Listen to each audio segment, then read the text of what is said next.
When you're working on a dream, at some point in time, a transition takes place. And the transition is what you are becoming in pursuit of the dream.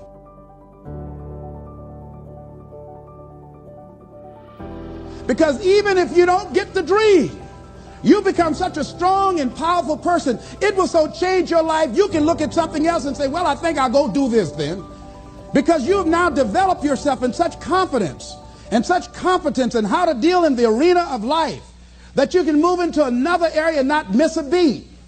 Once you begin to discover who you are, then you really realize how you have been given authority and dominion over everything on the face of the earth, including all the dimensions of your life.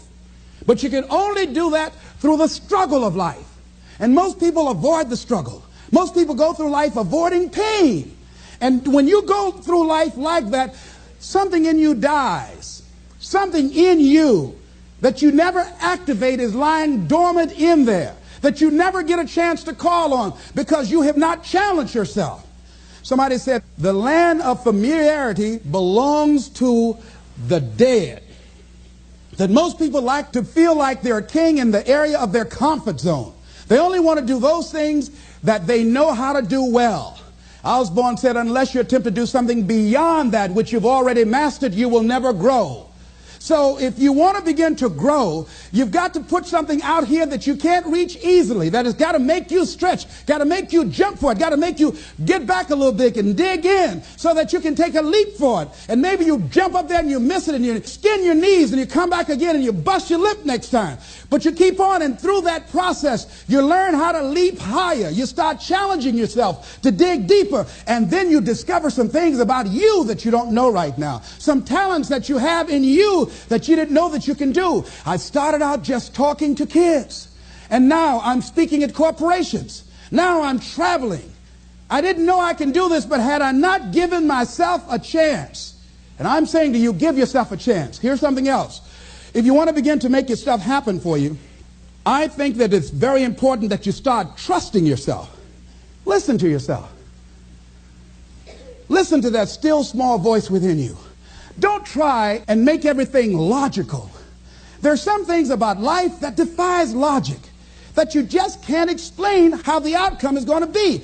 That once you begin to trust yourself and your ideas and your instincts, life takes on a whole new meaning, because now I want you to do that feeling that you are led. Just feel, I am led. I remember the worst speech I had ever given in my life. I let someone exploit a fear that I had. For years I had a tremendous inferiority complex because I'm not college educated. And this person knew this. And she said, let me write this speech for you. You're going to speak at Ohio State University.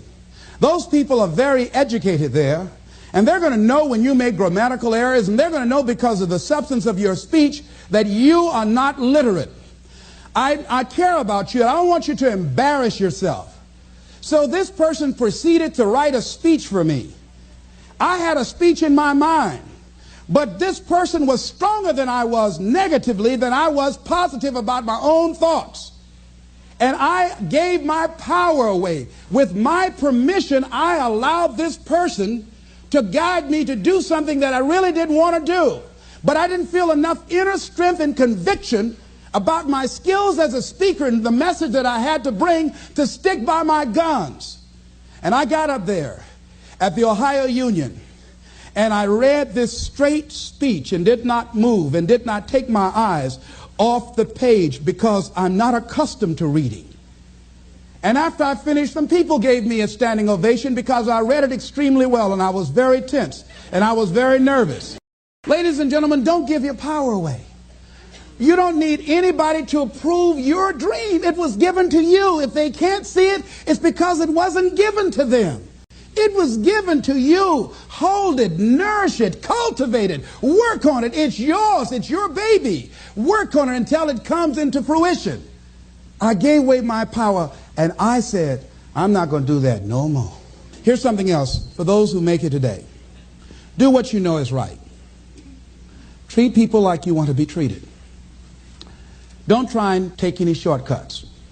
Don't try and cheat. pay your dues up front. I believe, ladies and gentlemen, what goes around comes around. You can pay now, or you will pay double later. So do the right thing. There might be a tendency sometimes, because of the negative part of our consciousness and our own programming, for us to want to say, well, I'll just do it this time. It won't matter. Won't nobody know. Ladies and gentlemen, everything matters. And you know you're somebody. You know. I'd rather lose out on my dream doing the right thing than to cheat trying to make a shortcut to get to my goal. I want to be able to look myself in the mirror. And that's what you want to do. There's no saying, judge a man not by what he does, but by that he doesn't have to do. And to judge the true quality of a man is what do you do when nobody's looking. See, there's some good out there for you in the universe that has your name on it. And nobody can get your good. It has your name on it. They can't take your stuff. It's your stuff. So when you know that whatever you're seeking, it's also seeking you, you don't worry. You don't run scared. You don't think somebody's going to take it from you. You listen to your inner voice, and you always take the high road. There will be the tendency, the natural inclination to take the low road. You must resist that. Here's something else I encourage you to do if you want to make it today. Keep your agreements. Keep your agreements that you make, and establish a network of people who will also do that. Establish a network of people in your life that you can count on, that will be there for you when you need them, and you be there for them. Here's the other thing is you're working on your dream. A lot of people have been calling me saying, hey, man, I read about you in Ebony. Boy, you're lucky. Ladies and gentlemen, let me tell you something. Here's something else. 3 P's to have in your life. In working on your dream and doing your life work, you must be patient, persistent, and positive, no matter what. I called John H. Johnson for 2.5 years to get in that magazine. The first time I called him, he wouldn't talk to me. Then I was persistent, trying to find out who knew him that could invite me there to meet him or have the opportunity to speak so that he could hear me. And I met a guy who worked for him. And I said, hey, I'd like to speak for you guys free. I just want to know, will he be in the audience? They said, yes, good. I spoke and I tried to tear the microphone up. And he said after I finished, hey, young man, you're quite impressive. I'm going to have my staff do an article on you. I said, thank you, Mr. Johnson. And I sent him information on me, Federal Express. And it didn't happen. Waited for a month and it didn't happen. Waited for 2 months. It didn't happen. I started calling every month. Hello, how are you? May I speak to Mr. Johnson? I'm sorry, he's not available. Tell him Les Brown calling. I just want to say thank you very much for the article when he puts it in. I kept on doing it, kept on calling, sending new articles, sending new information on me, kept on upgrading the information on me, sending him thank you letters. Thank you, Mr. Johnson. I was always positive. I could have gotten negative saying, where did you lie to me? Why you don't tell me you were going to put me in the magazine and you didn't do it? I could have got an attitude. Be positive no matter what. Because when you are negative, ladies and gentlemen, you're sending out negative energy and you're blocking your good. So don't send out any negative energy. Don't take it personal. I didn't care what he thought of me or the staff, that I was a nuisance to them. They get paid to deal with people like me. See, a lot of people have an idea or a dream and they give up on it. No, don't do that. Work your dream until it gets hot. See, most things don't happen as soon as we think they should happen. The messenger of misery might drop in on you and say hello. Murphy's Law might come by and thump you on the head. Any number of things can happen to interrupt your flow. It's okay. Don't take it personal. Just acknowledge what's going on. It's called life. And keep on working on your dream. Continue to keep on knocking, because this is your life. This is what you love. This is your passion.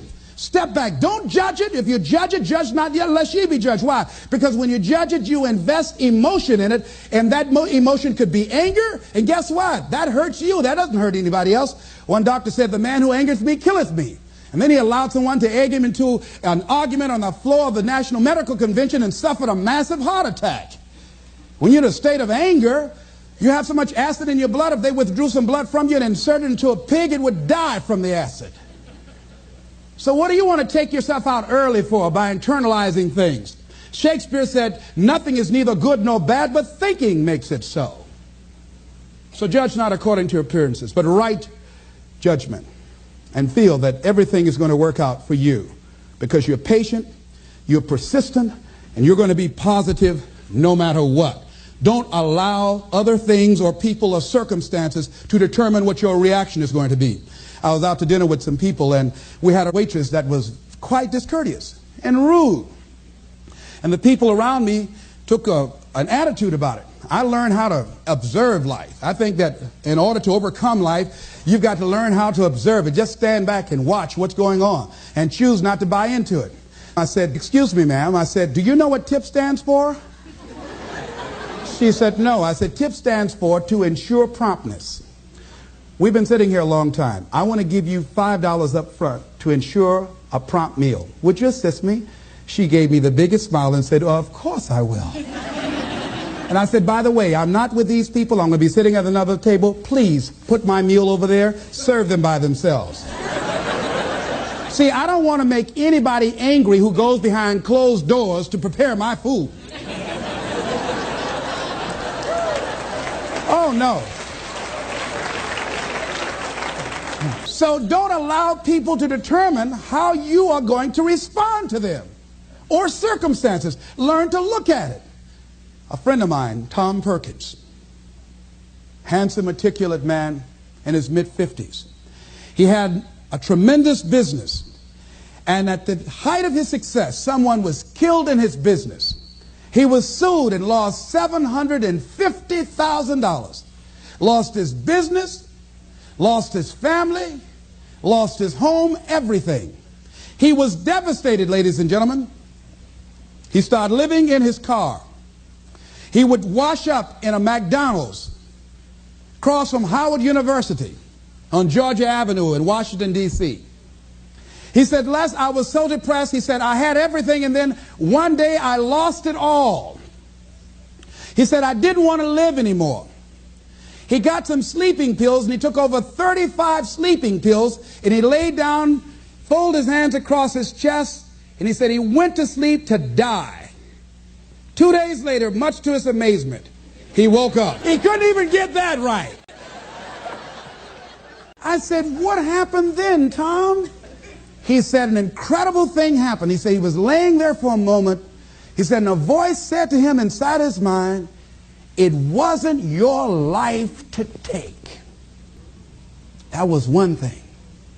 He said, since that day, when I get any major challenges, I don't take it on myself personally.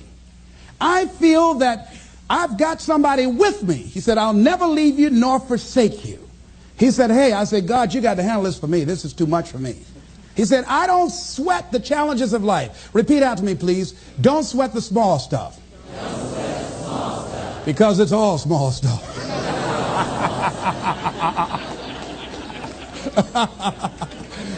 See, whatever you're worried about, if someone call you right now and say, listen, you got 2 days to live, I'm telling you, you won't be worried about your bills, ladies and gentlemen. You won't be worried about whether or not somebody loves you or cheating on you because you're about to check out. Okay? So put things in perspective. Here's something else Tommy said that I think is important. He said that the voice also said to him, if you change your ways, I'll give you far more than you ever lost. Look at your life right now. If you want to keep on getting what you're getting, keep on doing what you're doing. You've got to be willing to change your ways. Your life...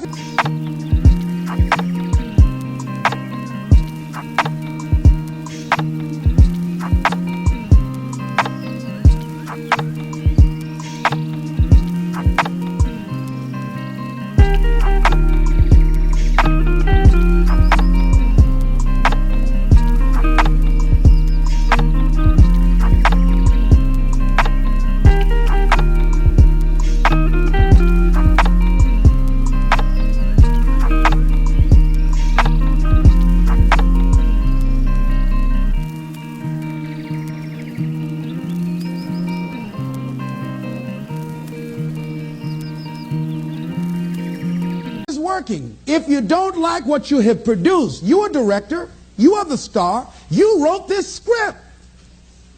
You produced this, whatever it is. If it's a hit, you produced it. If it's a flop, you produced it. Take ownership of it and decide to go back to the drawing board and rewrite the script that you are the star of. You have the power to do that. On this day, you can declare that I'm going to change. As you look back on your life, you can decide that I don't like what I produced here, and I want higher ground. I want to begin to experience more love. I want to have more adventure in my life. I want something that gives my life a sense of meaning. Ladies and gentlemen, I've been selected to head up a program called Project Life in Chicago, training thousands of kids. And I had the experience, we had our second session this past Monday. And to see these young people when they came in, and to see the young people and the parents and the community volunteers when they went out. One young man from the Cabrini Green housing projects who didn't want to be there, who came up and said, I want you to know I'm so glad to be here. And he said, I'll never be the same again. He said, thank you, Mr. Brown. He said, I just got to go now, but thank you, sir. I'll never be the same again. To see a letter I got from a young man who was in the Cook County Jail where I work on Monday morning. And this young man will not be out of jail for at least 50 years. At least 50 years. They gave him 100 years. This guy has shot at least 60 people that we know of and killed 10 at least. And this letter he wrote, he said, since listening to your tapes, he said, I have not changed, but I feel a different person in me. Over 70% of these young men are in there for murder. We wanted to have a two-pronged attack where we would train people on the outside and train those that are in the jails, because I believe if you cage them like animals and treat them like animals and they're out on the streets every 22 months, they're going to get out and act like animals and go back in like animals. So we said, let's take an approach. This gives me my life. This might be insane. But I felt so good. I believe, ladies and gentlemen, if we can accept the possibility of that this is the decade of consciousness. That's what I believe that this is. The decade of consciousness, if you please.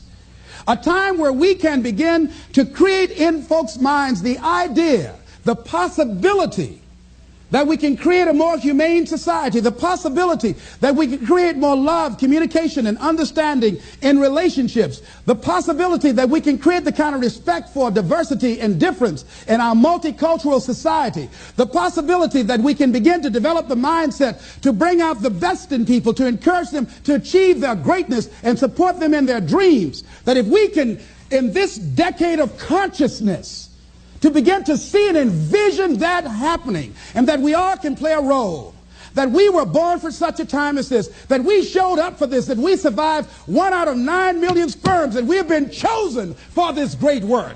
Here's something else to recognize. Wherever you are on the ladder of life, and I was reading in Dr. Norman Vincent Peale's latest book called The Power of Positive Living, which I think is his greatest work. And he has something in there, a section called Comeback Power. Wherever you are in life, ladies and gentlemen, you've got comeback power. I don't care how low you are. I don't care what you have done. I don't care what you have experienced. I don't care how devastated your life might appear to be, the shambles it might be in. There's a power.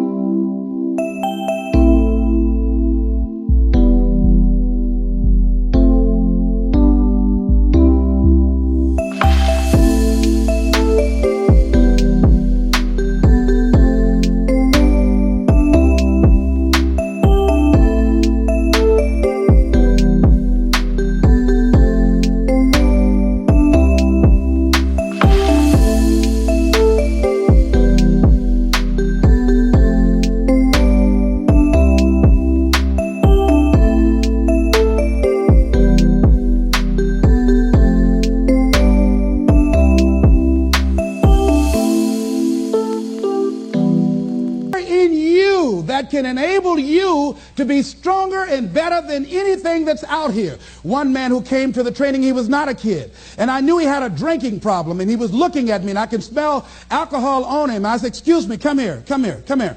He said, what is it? I said, let me tell you something. I want you to know you've got something in you that's stronger than that poison you're putting in your body. Do you understand me? And he was looking, he was backing up. He said, no. He said, I don't know, man. I said, it is. I said, that's why you're here. Something drew you here. And that which caused you to come, you said you want some help. And you need to be around some people that can help you get in touch with your power, because you know that your life deserves this. See, I think that the reason that we abuse ourselves with drugs and alcohol is that we're trying to numb something in us that's aching us, that's urging us, that's nagging us to do something bigger and better. It can't be because it tastes so good. But when we are deluding ourselves or polluting our minds, it numbs us where we don't have to face reality, because we don't know what we've got going for us. See, once you discover who you are, the truth of knowing who you are will set you free from ever wanting alcohol, from ever wanting any kind of drug that's going to destroy who you are. Once you begin to know who you are, it will set you free from believing, I can't see myself doing any better. Once you discover this power, the perfect essence of who you are, that's in all of us, that's permeating our being, that enable us to be the directors of our lives.